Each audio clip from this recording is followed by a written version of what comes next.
तो चलिए आज एक ऐसे रहस्य में गोता लगाते हैं जो सदियों से कहानियों और मान्यताओं में जिंदा है। हम बात कर रहे हैं श्री कृष्ण की नगरी द्वारका के बारे में, खास तौर पर उसके उस हिस्से की जो समुद्र में समा गया। देखिए, द्वारका सिर्फ एक शहर नहीं है।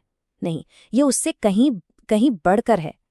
ये हिंदू धर्म के 4 सबसे पवित्र तीर्थ स्थलों में से एक है, जिन्हें हम 4 धाम कहते हैं। और ये गुजरात में अरब सागर के तट पर बसा हुआ है। इसका जो ऐतिहासिक और पौराणिक महत्व है ना, वो बहुत ही गहरा है।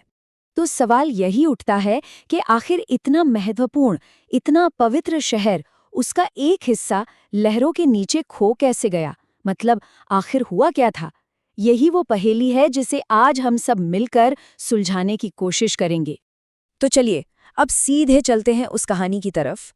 समय में थोड़ा पीछे जाते हैं और जानते हैं कि पौराणिक कथाएं इसके बारे में क्या बताती हैं, कि आखिर ये सब हुआ कैसे और कब। अच्छा, इस कहानी को समझने के लिए हमें टाइम में बहुत पीछे जाना होगा। हम बात कर रहे हैं द्वापर युग की। हिंदू कालगणना के हिसाब से देखें तो ये 4 युगों में से तीसरा युग था। ये वही समय था जब महाभारत जैसी बड़ी बड़ी घटनाएं हुई, और मान्यताओं के अनुसार यही वो दौर था जब ये सब कुछ हुआ। तो कहानी के जो मूल तत्व है वो कुछ इस तरह हैं। पहला ये कि द्वारका का एक हिस्सा समुद्र में डूब गया, ठीक है। दूसरा, ये घटना द्वापर युग में हुई। और तीसरा, और शायद सबसे रोमांचक हिस्सा, ये माना जाता है कि आज भी समुद्र के नीचे वो जगह अपने अंदर ना जाने कितने ही रहस्य छिपाए हुए हैं। तो फिर सबसे बड़ा सवाल, ऐसा हुआ क्यों? आखिर क्या वजह थी कि वो शहर जिसे सोने की द्वारका कहा जाता था, उसका ऐसा हश्र हुआ?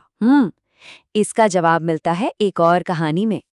और वो कहानी है 2 शक्तिशाली श्रापों की। जी हाँ, पौराणिक कथाओं के मुताबिक द्वारका के विनाश के पीछे कोई एक वजह नहीं थी, बल्कि 2 श्राप थे। हाँ, पूरे 2।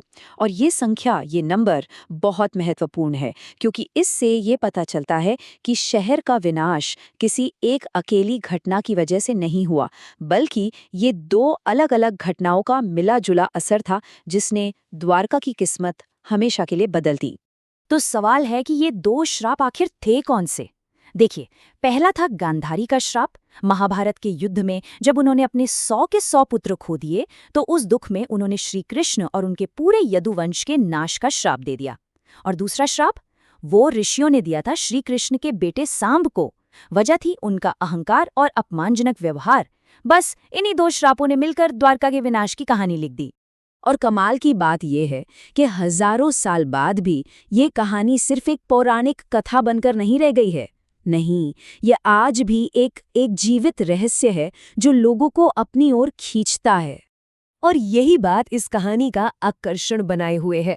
जरा सोचिए, ये ख्याल कि समुद्र की गहराइयों में एक पूरे के पूरे प्राचीन शहर के अवशेष और उसके न जाने कितने रहस्य छिपे हो सकते हैं, ये बात आज भी लोगों को अपनी ओर खींचती है और सोचने पर मजबूर करती है।